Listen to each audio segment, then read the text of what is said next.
Hei, mani sauc Viktors, turpinām runāt par stilu integrēšanu mūsu weblapā. Un tā, te mums ir noteikts stils, stila fails,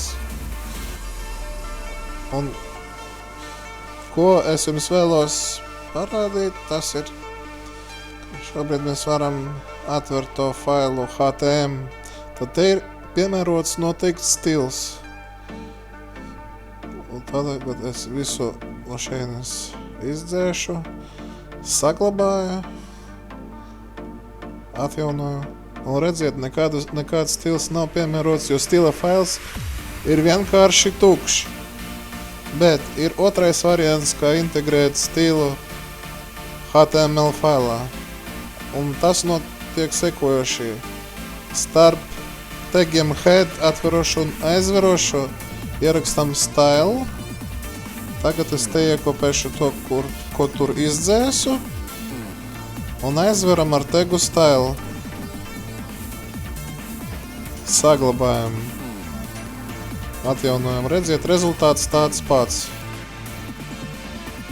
Te var, protams, paspēlēties ar tiem parametriem. Pagaidām tieši tas fails MyStyle.css nav īpaši vajadzīgs. Te ejam un manā rakstā par, kas ir īstenībā CSR, ir visāda teorija noderīga. Un te arī ir informācija par to, kā var ievietot stilu savā HTML dokumentā. Un trešais, par ko jāparunā, tie ir inline stili. Piemēram, atgriežamies, te ir mans virsraksts. Pirmā līmeņa virsraksts, heading 1, melna krāsa. Varam ko izdarīt. Piemēram, tagad būs runa par inline stiliem, kad tagad jūs sapratīsiet, kāda ir doma.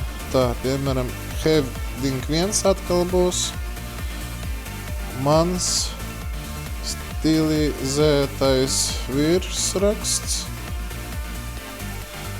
Un, ja atceraties no kursa par HTML, ir atribūts style. Un te kādas var interesantas lietas ierakstīt. Color, tā ir teksta krāsa, lai būtu blue. Pēc tam background color pierakstīsim ar heksidecimālo, piemēram, C3, C3, C3. Border, tas ir rāmis, 1 pixels, solid, piemēram, green. Un vēl font size 50 pikseli. Un tā, saglabājam šito failu, ejam uz pārlūku, atjaunojam. Un tagad jūs redzat rezultātu. Ir virsraksts. Par tiem latviešu burtiem es jums izstāstīšu. Pirmkārt, noteikti jāskatās faila parametros. Nu jā, te tā nevar redzēt. To var redzēt, kad jūs saglabājat vispār par tiem, man bija runa, save as, jo noteikti jābūt UTF-8 šeit. Šeit ir UTF-8. Pārējiem parametriem tagad neko nevaru pateikt. Tā. Tad ejam uz tur, kur mums bija HTML. Un pats pirmais fails bija index. Un tad mums viņu arī vajag atvert. Tā. Open. Viņu atveršu.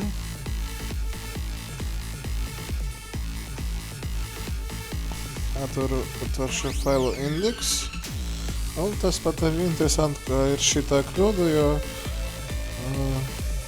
jā, tagad te ir viens tāds svarīgs parametrs, kuram ir jāatrodas tieši faila head sadaļā. Un tās parametrs ir sekojoši. Kā mēs norādām, ka encodings ir tieši UTF-8. Tagad eju šeit un sadaļā head iekopēju, saglabāju. Tagad eju uz pārluku, atjaunoju. Redziet, viss kārtībā. Atvainojiet pamazēt, kā aizķerās, bet galvenais, ka rezultāts ir labs. Un arī to lietu mazliet atkārtojam. Bet par to inline, tad jūs sapratāt, ka te ir font size 50.